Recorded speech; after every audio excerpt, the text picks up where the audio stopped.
At my own rehearsal dinner, my fiance's parents slid a prenup across the table like a weapon and smiled as if humiliating me in public was just family caution. What they didn't know was that they had investigated the wrong man and that one move changed everything. I was 36 years old when I learned that some families don't invite you to dinner to welcome you. They invite you to measure how much of you they can control. The rehearsal dinner was supposed to be simple, elegant, maybe a little stiff, but still warm. That was what my fiancée Claire had promised me when we drove to the country club her parents had chosen. Soft lights, good food, a few speeches, then we'd go home, laugh about how tense everyone had been, and survive one more step toward the wedding.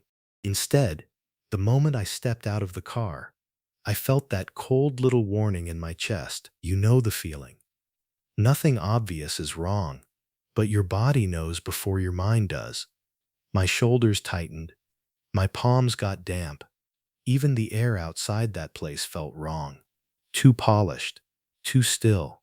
The valet smiled too quickly.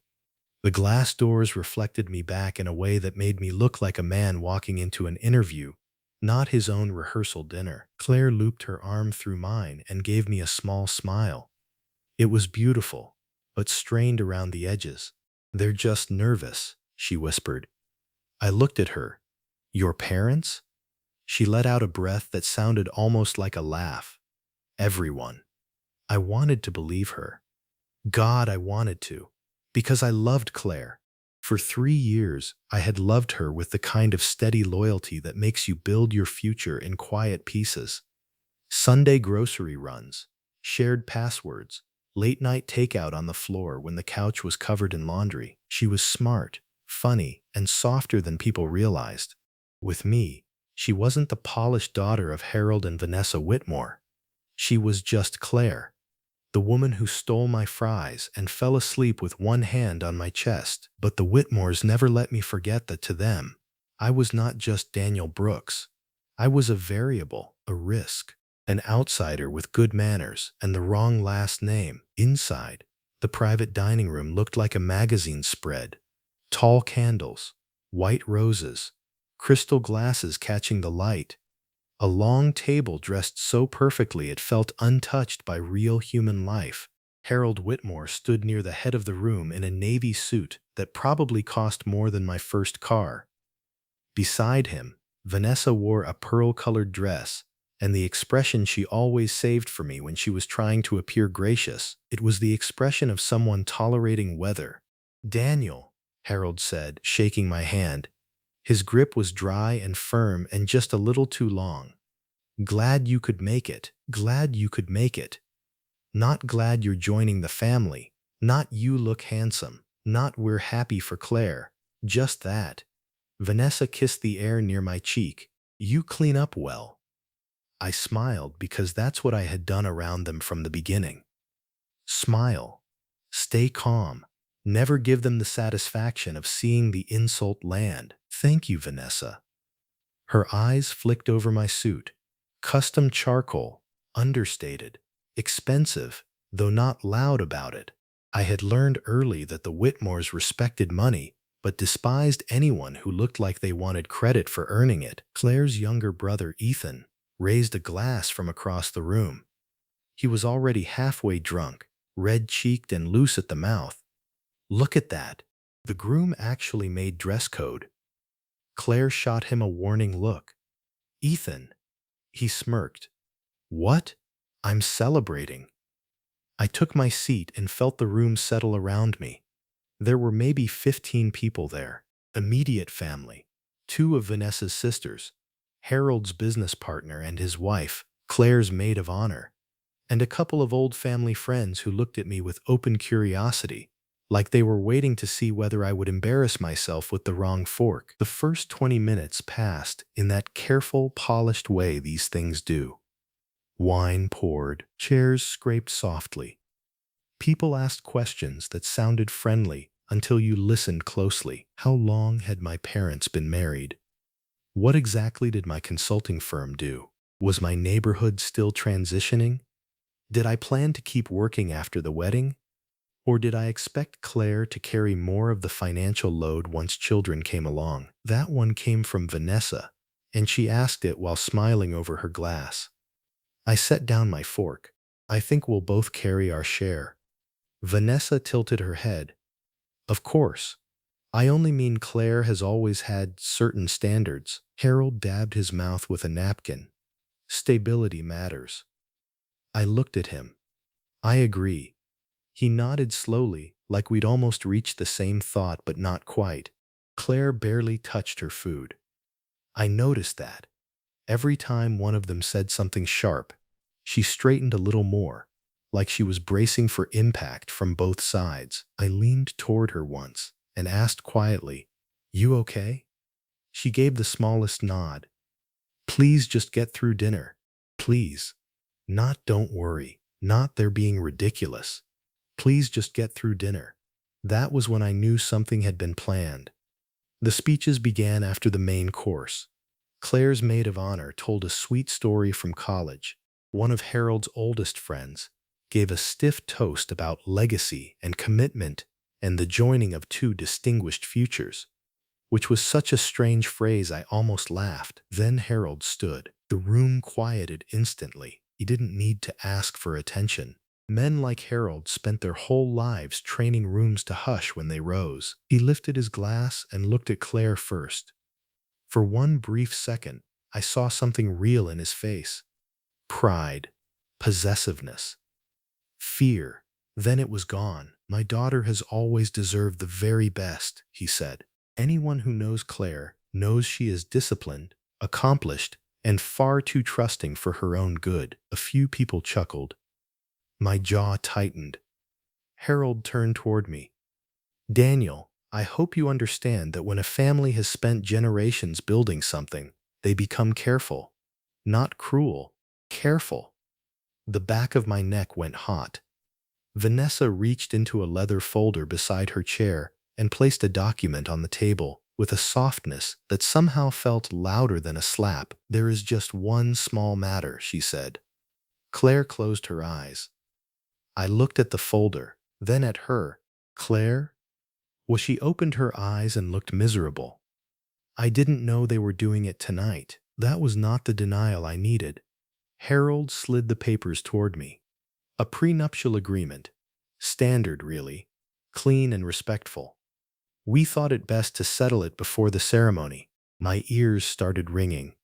Not because of the prenup itself. I've never been one of those men who thinks discussing assets is an insult by definition. It was the ambush, the timing, the room full of witnesses, the way they had waited until I was seated under chandeliers and family expectation, then pushed a legal document across white linen like they were testing whether I knew my place. Ethan laughed into his drink. "Might as well sign now, man. Saves everyone trouble later." Claire turned sharply. "Shut up, Ethan." Vanessa ignored them both. "Our attorney drafted it. It's very fair." I didn't touch the papers. "Very fair for who?" I asked. Harold's expression cooled. "For everyone involved." I looked down at the first page. Dense language. Asset protection. Separate property. Future claims. Business insulation. Family trusts excluded. Marital appreciation clauses. Inheritance barriers. And then, deeper in, language that had nothing to do with inherited wealth and everything to do with control. Restrictions tied to joint acquisitions, reimbursement structures, confidentiality terms broad enough to gag a hostage. This wasn't a precaution. It was a trap built by people who thought I would be too embarrassed to refuse. The room had gone almost completely silent now. Even the waitstaff seemed to sense something ugly was happening beneath the polished surface. I read 2 more pages, then set them down carefully. "No," I said. Vanessa blinked. "No, I'm not signing a legal document at my own rehearsal dinner." Harold folded his hands. "If there are minor edits, those can be addressed later. But we do need your agreement in principle tonight." I looked him dead in the eye. "No, Harold. I mean no." The temperature in the room seemed to drop. Claire whispered my name, but I couldn't even look at her yet. My pulse was hammering too hard, not because I was afraid of them, because I was finally seeing the full shape of what they thought of me. Not a partner, not a husband, a man to be cornered in public and pressured into obedience. Vanessa gave a thin smile. Daniel, if you're offended by prudence, that tells us more than you realize. I leaned back in my chair. And if your idea of prudence is humiliating me in front of your guest list, that tells me plenty too. Harold's jaw flexed. Claire looked like she might cry. And in that moment, with candles flickering and crystal shining and 15 people pretending not to stare, I realized the dinner had never been about celebration at all. It was a pressure test.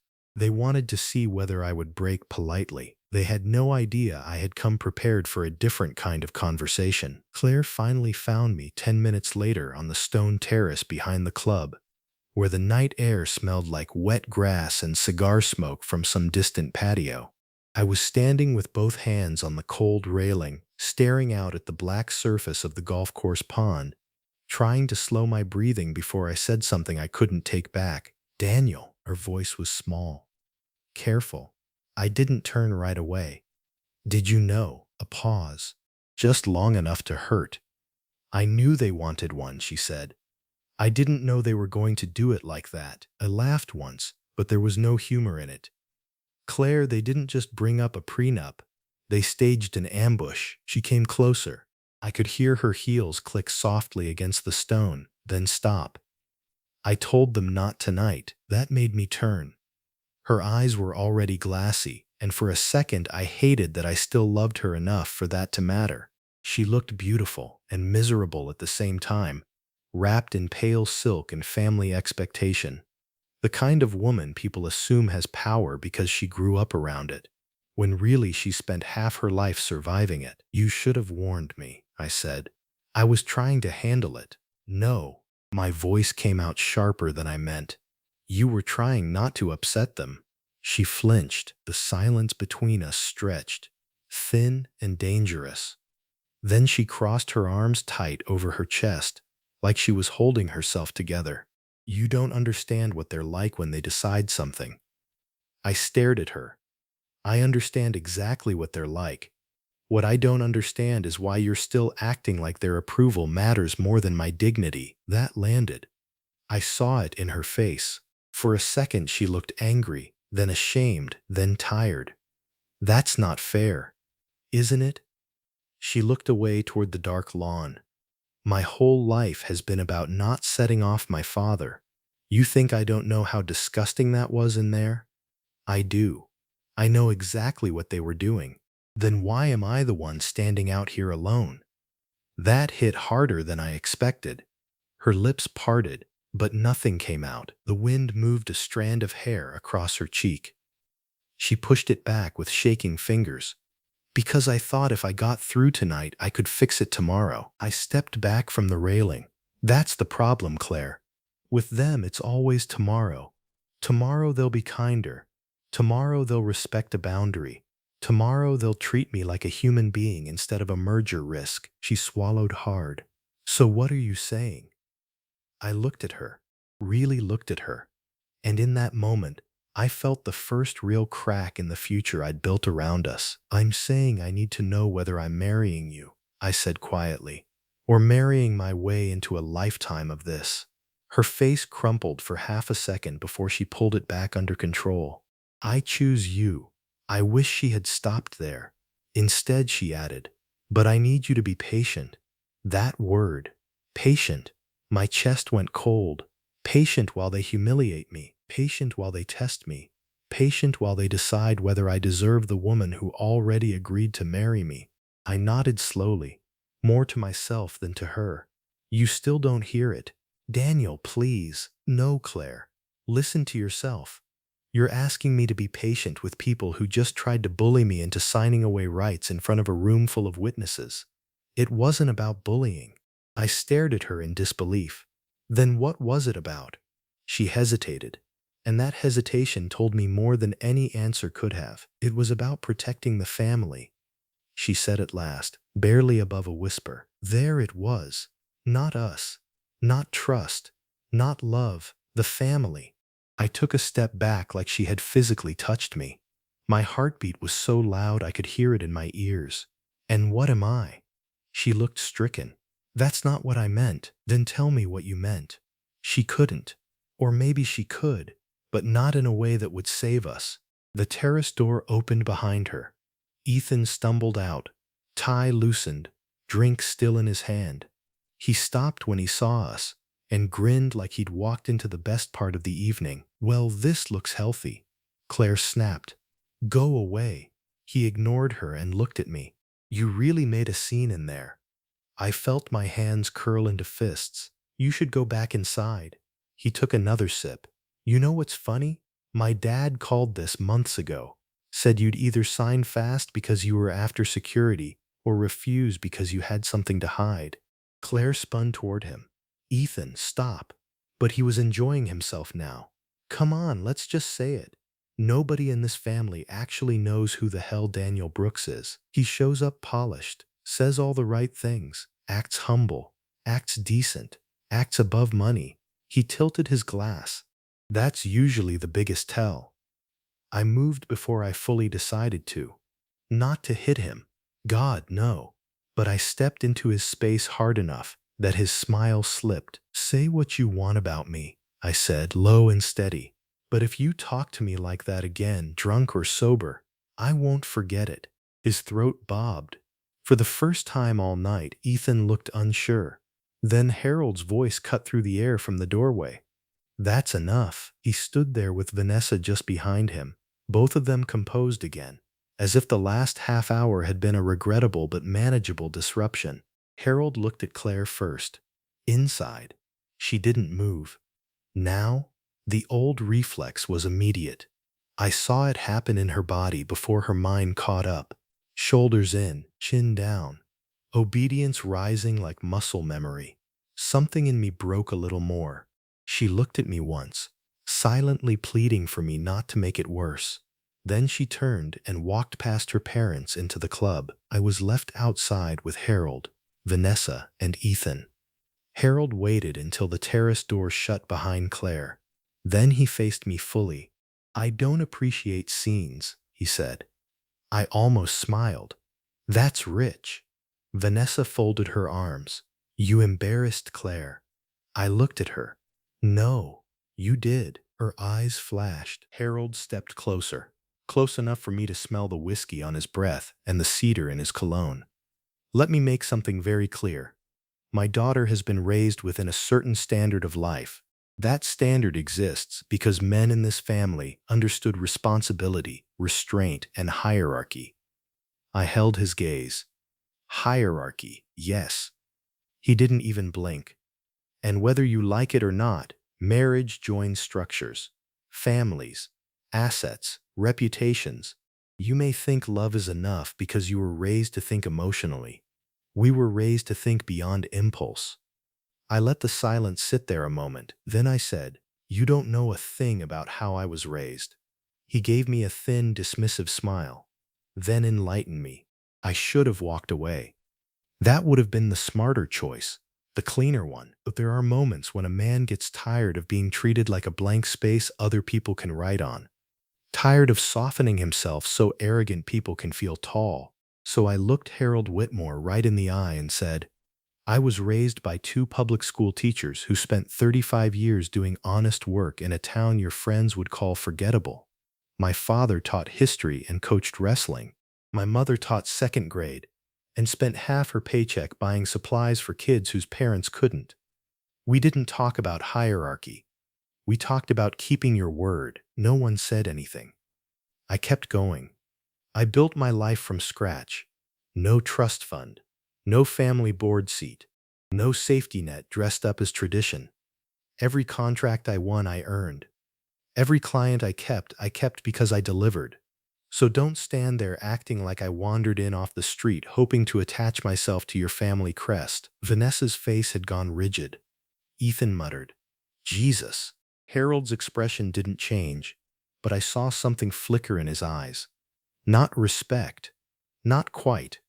More like recalculation. Then you should have no issue signing, he said. And there it was again, the trap. circular, and smug. I exhaled through my nose. You still don't get it. This was never about whether I'd consider a prenup.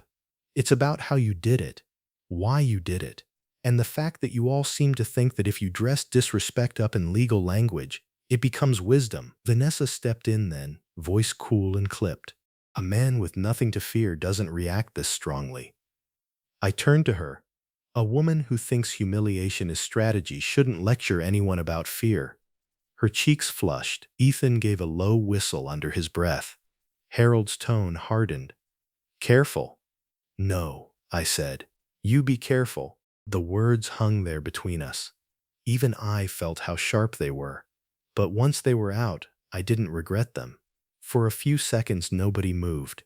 The country club lights glowed behind the glass, warm and golden and false. Somewhere inside, someone laughed. Silverware clinked. Life went on as if this wasn't the exact moment a family stopped pretending and showed its teeth. Then Harold reached into his inner jacket pocket and pulled out a folded sheet of paper. I hoped not to do this tonight, he said. My pulse slowed instead of quickened. That happened sometimes when things got dangerous. Everything inside me went very still. He handed me the page. I unfolded it. It was a background summary, mine. Not a full report, but enough to make my skin crawl. College, early jobs, my consulting firm, property records, business entities, old addresses, even a note about my parents' retirement home and my mother's volunteer board position at the library. I looked up slowly. Vanessa said, "We do our due diligence." My fingers tightened around the paper. Harold spoke with the calm of a man who thought this was reasonable. If my daughter is marrying someone, I know who he is. I know what he owns, what he owes, what risks he carries, and what leverage he may someday try to use. I felt sick for exactly 1 second. Then I felt clear, because suddenly everything made sense. The questions, the little tests, the false smiles, the way Vanessa always seemed to know things I had never told her. They hadn't been getting to know me. They had been auditing me. I folded the paper once. Neatly. Deliberately. You had me investigated. Harold didn't answer. He didn't need to.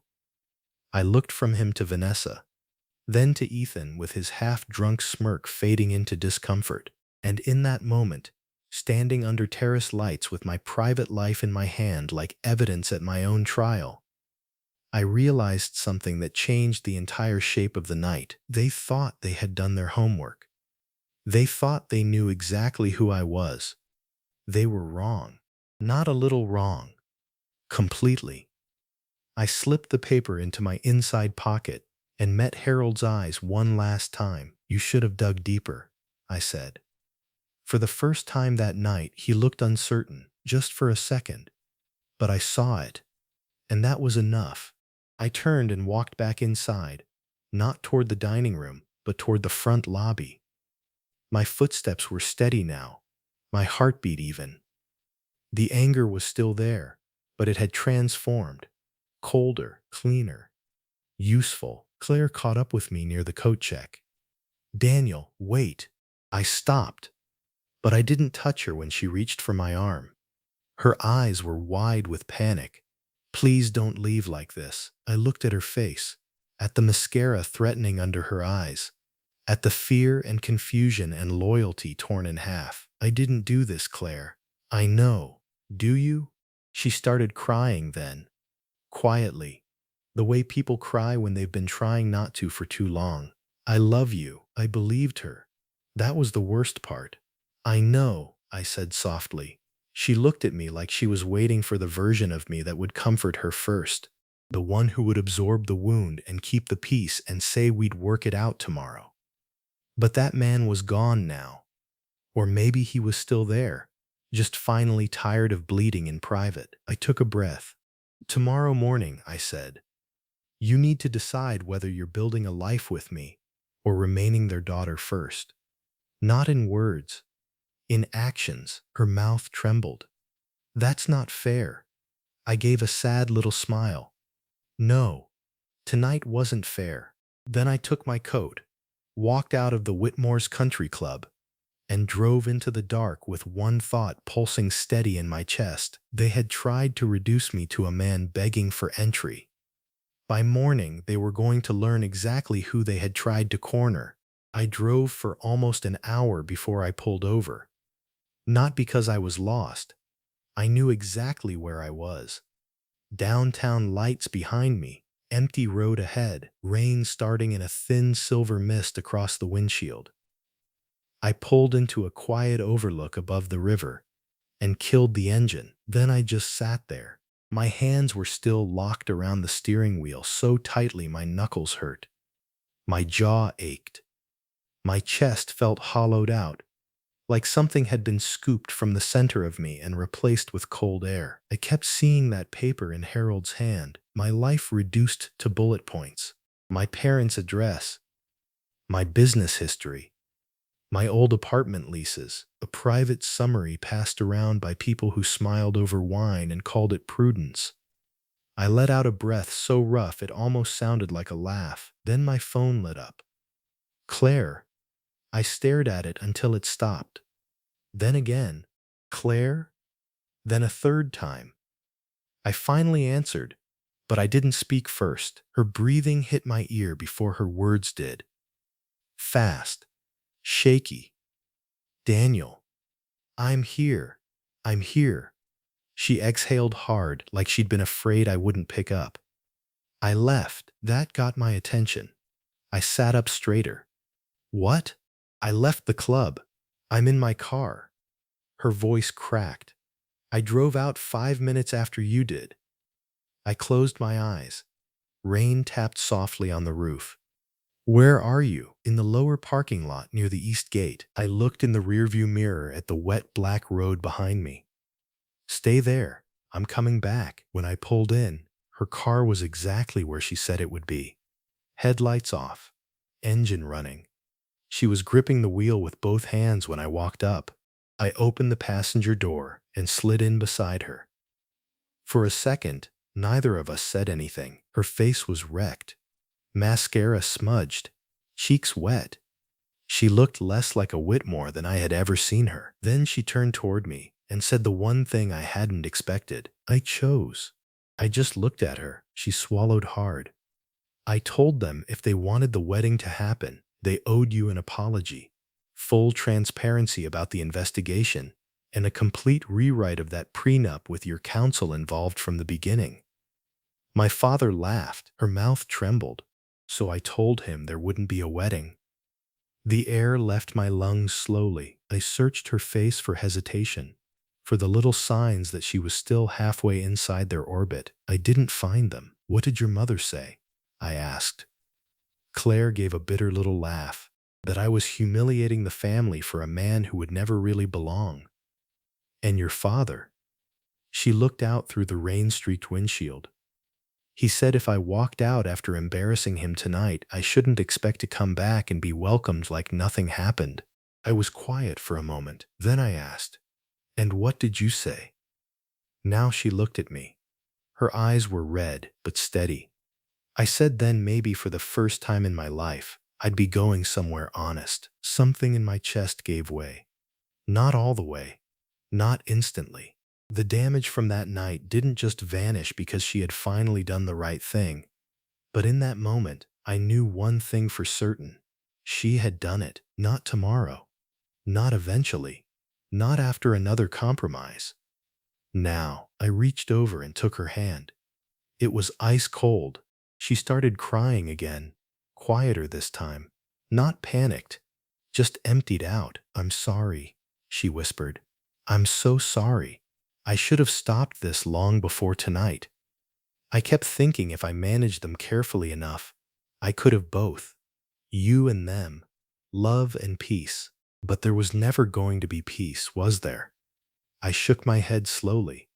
Not like that. She nodded like she already knew. We sat there for a long time, the rain growing heavier around us, the windows fogging slightly, the world outside reduced to blurred lights and wet pavement. Finally, she wiped her face and looked at me. There's something else. I felt my body tighten again. What? My father wasn't bluffing about digging into you, but he didn't find what he wanted, and it made him furious. She hesitated. He hired a second firm after the first one came back with nothing suspicious. I turned toward her fully. A second firm? She nodded. He thought you were hiding something major. Offshore money, debt, another relationship, anything. He said men like you don't stay calm around power unless they're playing a longer game. Men like you. I almost smiled at that. Harold's imagination had always been limited by his ego. And? I asked. And the second firm found one thing he couldn't place. My heartbeat slowed. Here it was. Claire looked confused even now. A trust. I said nothing. She frowned. He couldn't trace it fully. Private structure, old money, multi-layered holding vehicles. He said it wasn't in your operating name, but the legal trail connected back to you through a family office signature block from years ago. He thought maybe you were hiding inherited wealth. I leaned back in the seat. Rain hissed softly outside. Claire stared at me. Daniel, what didn't he know? For a second, I considered saying not tonight. But there was no point anymore. No more half-truths.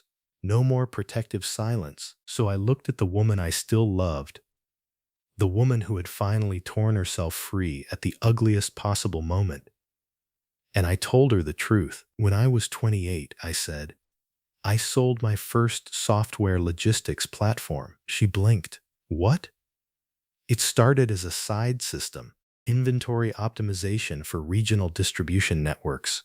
I built it with 2 friends out of a warehouse office in Columbus.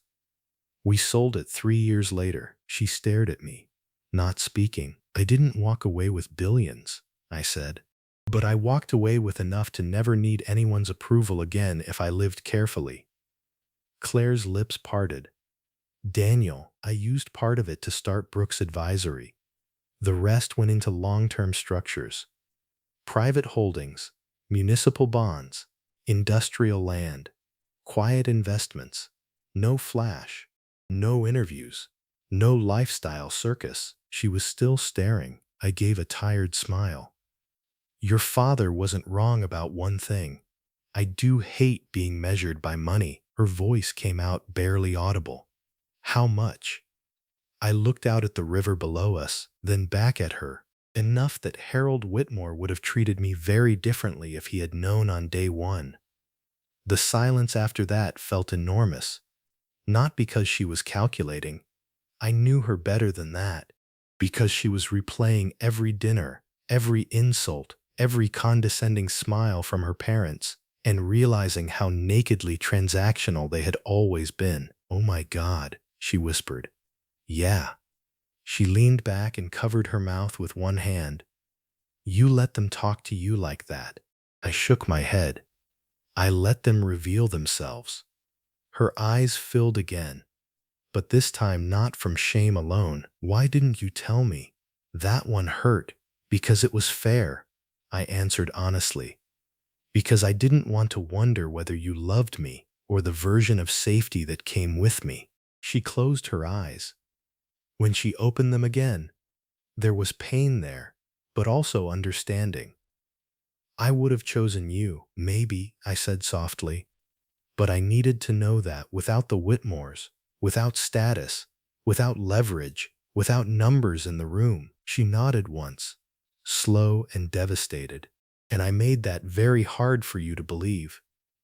I didn't answer, because there was nothing kind to say that wouldn't also be true. By sunrise, everything had changed.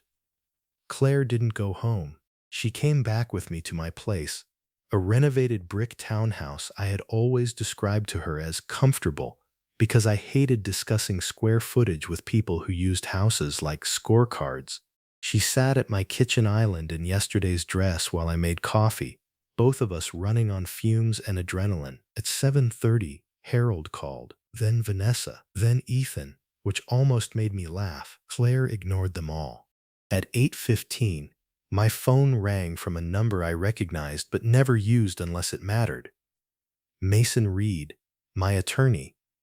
My attorney, I answered immediately. Tell me. His voice was clipped and alert. You may have a problem. I went still. Harold Whitmore contacted someone at Archer Vale. That got my full attention.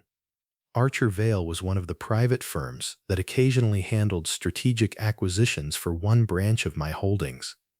Not public-facing, not social, not something Harold should have known enough to touch. What did he say? I asked. He was fishing. He implied you had misrepresented yourself to his daughter. Mentioned undisclosed assets, manipulative concealment, bad faith engagement. He wanted to know whether any of your entities could be construed as fraudulent non-disclosure before marriage. I closed my eyes. Of course he did. The man couldn't tolerate losing cleanly. So now he wanted a new arena. Legal, financial, technical. The only kind of fight he respected. Mason. Yes. Lock everything down. It's already in motion. I looked toward the kitchen. Claire was watching me, pale and still. And Mason. Yeah? Set a meeting. With? I smiled without humor. Whitmore. Harold arrived at 11:30, not at my townhouse. At the offices of Mason Reed and Partners, 42 floors above downtown. All glass and pale stone and silence expensive enough to make most people lower their voice without realizing it. He walked in expecting control. I could see it in the set of his shoulders, the clipped efficiency of his stride, the way he barely looked at the receptionist before demanding the boardroom. Then he saw me already seated at the far end of the table. He stopped, not dramatically. Harold Whitmore was too disciplined for that, but he stopped. Mason sat to my right, another attorney to my left, a discreet folder in front of each of us. Harold recovered fast. What is this? I folded my hands. A conversation you insisted on having. He stayed standing.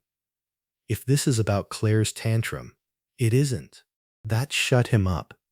For the first time in our entire relationship, I watched Harold realize he was not the most informed man in the room. Mason opened a file and slid over a document. Harold didn't touch it. What exactly do you think you're doing? He asked me. I held his gaze, drawing a boundary. He let out a short breath through his nose. You think because my daughter ran to you in a moment of melodrama, you suddenly have leverage. I almost pitied him then. Almost. No, Harold, I said.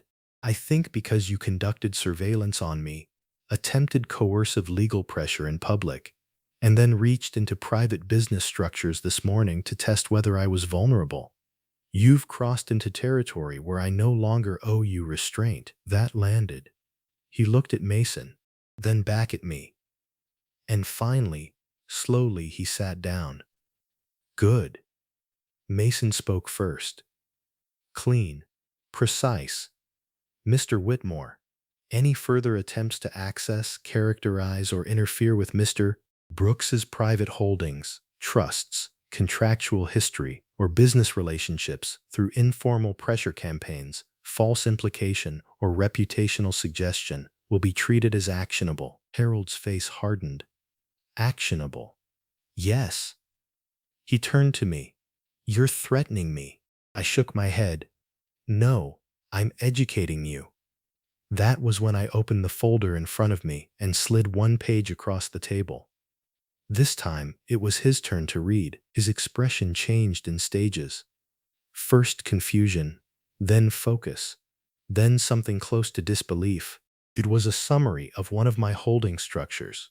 Cleaned up, limited, but enough. Enough to show scale. Enough to show reach, enough to show that the man he had treated like an ambitious middle-tier consultant had quietly built and protected more than Harold had ever imagined. He looked up at me slowly. I said nothing. He read the page again, then a third time. When he finally spoke, his voice had lost something, not power. Not yet. Certainty. You concealed this from Claire. I kept my private finances private. He stared at me.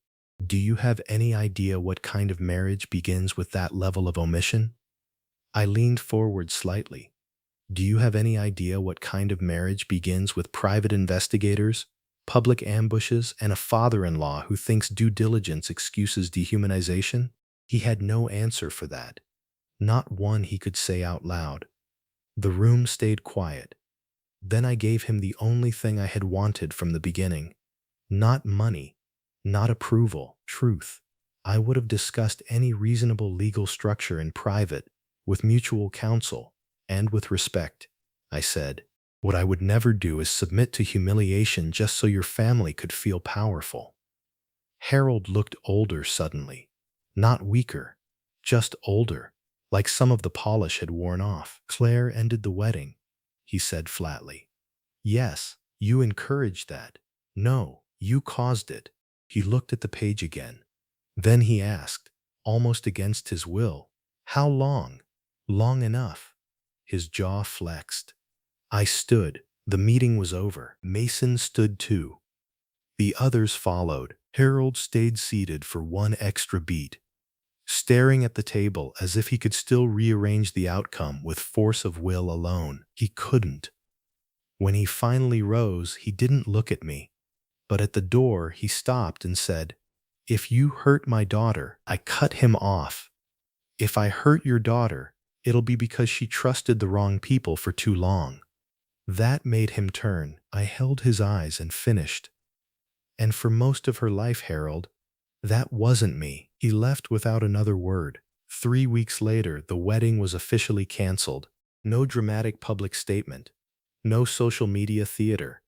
Just a short release from the Whitmore office citing a mutual decision to postpone indefinitely, which was wealthy family language for catastrophe behind closed doors. The rumors spread anyway. They always do. Some said I had hidden money. Some said Claire ran away. Some said Harold tried to buy me off. Some said I had set the whole thing up as a long con, which would have been funny if it weren't so pathetic. We let people talk for the first month. Claire stayed in the townhouse. Not because everything was fixed. It wasn't. We moved carefully around each other at first, like survivors in the same house after a fire, both aware the structure was still standing but not certain which beams had been weakened. There were hard nights, nights when she cried because she missed her mother, even though Vanessa had weaponized every tender instinct Claire ever had. Nights when I slept badly because I kept hearing Ethan's voice, Harold's tone, Vanessa's smile. Nights when we lay side by side but awake, both staring into the dark, both wondering whether love could survive what truth had exposed. And then, little by little, something real started replacing what had broken. Not the old version of us. A new one. She started therapy. Not because I asked, because she knew she needed someone who wasn't me to help untangle 32 years of obedience dressed up as loyalty. I started telling her more. Not everything at once, but enough. Enough about the first company, the warehouse, the sale, the years of deliberate privacy, the reason I hated rooms where money became character. And she listened, really listened. No flattery, no fascination, just grief sometimes. That she had almost lost me before she ever fully met me. 6 months later, Vanessa sent Claire a letter. Handwritten, not warm, not exactly apologetic, but stripped of some of its poison. Harold never did. That told me everything I needed to know about both of them. The year after the rehearsal dinner, Claire and I stood on a quiet stretch of Oregon coast with 12 people around us. No ballroom, no chandeliers, no legal ambush folded beneath linen. Just wine, salt, gray-blue water, and 2 simple bands in a velvet box. Mason came. So did my parents. Claire's brother Ethan did not. Vanessa didn't either. But to my surprise, Harold did. He stood far back on the sand, coat buttoned against the wind, silent and unreadable. He didn't ask to speak. He didn't try to reclaim anything. He just watched. When the ceremony ended and Claire kissed me, I saw him nod once. Small, tight, almost painful. Then he turned and walked back toward the dunes alone. Maybe that was the closest thing to repentance a man like him could manage. Maybe it wasn't enough, but it wasn't mine to finish for him. What mattered was this. Claire chose truth. I chose not to become cruel just because cruelty had been offered to me. And the family that tried to weigh me by status learned, too late, that dignity is the one asset they never understood how to value. If you've ever sat at a table where people smiled while trying to diminish you, if you've ever mistaken endurance for peace, if you've ever stayed quiet because you thought love meant surviving disrespect, hear me clearly, it doesn't. The night they tried to corner me was the night everything false finally collapsed. And thank God it did, because sometimes losing the wedding is how you save the marriage. And sometimes the greatest revenge is not ruining the people who underestimated you. It's building a life so honest, so steady, and so free of their approval that their judgment becomes irrelevant. That was the night Harold Whitmore learned he had investigated the wrong man. And it was the night Claire and I finally stopped asking to be welcomed into a family that only understood power. We built our own instead.